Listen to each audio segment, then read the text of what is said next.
CSS English ऐसे हो या PMS इंग्लिश ऐसे हो, स्टूडेंट्स जो मिस्टेक्स करते हैं हम उनको डिस्कस कर रहे हैं। तो आज हम दो मिस्टेक्स का जिक्र करेंगे, एक है ग्रामर ट्रांसलेशन मेथड की मिस्टेक और दूसरा है एविडेंसेस एंड देयर सीक्वेंसेस। ये दो टाइप्स की मिस्टेक्स हैं।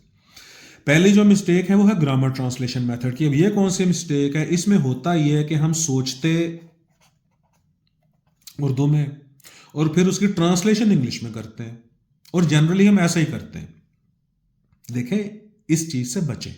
अगर अच्छी इंग्लिश लिखनी है तो आपको इंग्लिश में सोचना पड़ेगा, और इंग्लिश में सोचने के क्या क्या तरीके हैं, वो क्या मेथड है, वो ये है भाई कि आप ज्यादा से ज्यादा इंग्लिश को सुनो और ज्यादा से ज्यादा इंग्लिश को पढ़ो।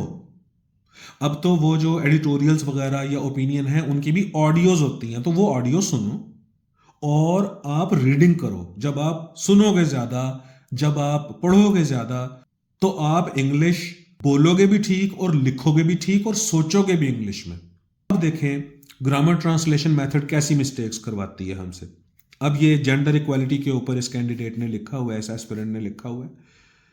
Firstly, it is woman that faces violence direct और indirect from the hand of man in shape of husband. अच्छा, अब ये उर्दू में ये कहना चाहते होंगे, औरत है वो फेस करती है वायलेंस फेस करती है वो डायरेक्ट या indirect from the hand of man, मर्द के हाथ से, इन शेप ऑफ हस्बैंड की सूरत में, या इन शेप ऑफ ब्रदर या ब्रदर की सूरत में। अब उर्दू में तो ये ठीक बन रहा है, लेकिन इंग्लिश में ये एक इंतहाई नामाकूल फिक्रा बन रहा है।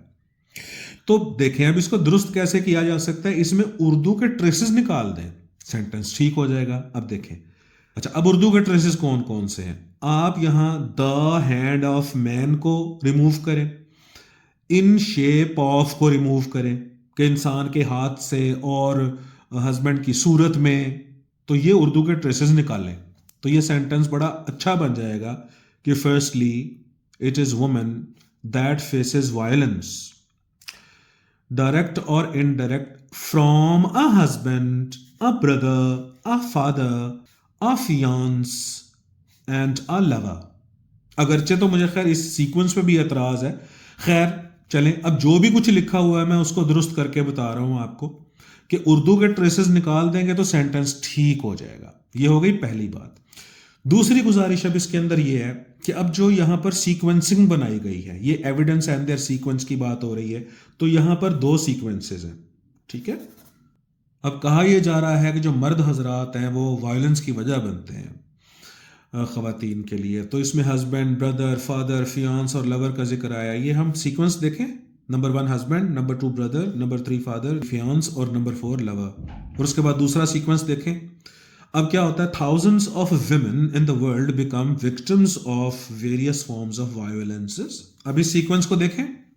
अब सबसे पहले यहां पर रेप है, फिर स्टोव बर्निंग है, फिर फिजिकल टॉर्चर है, फिर मेंटल टॉर्चर है, फिर बीटिंग है और आगे मैनी मोर।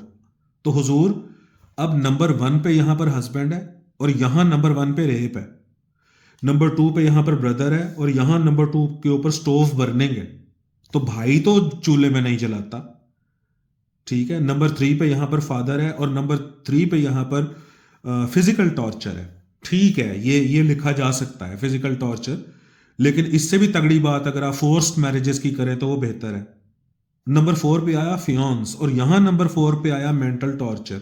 तो ये इतना कोई लॉजिकल सीक्वेंस नहीं है इसका। मतलब फियांस अगर लिखना है तो यहां पर डाउरी लिखा जा सकता है।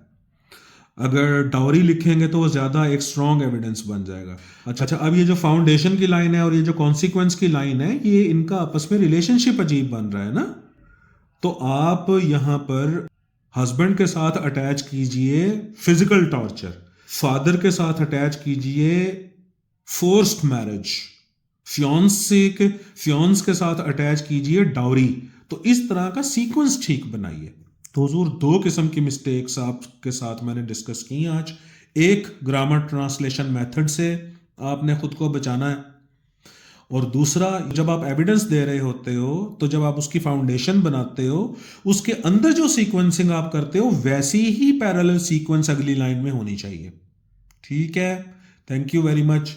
I am Syed Hasnain Jilani and I wish you best of luck for your exams.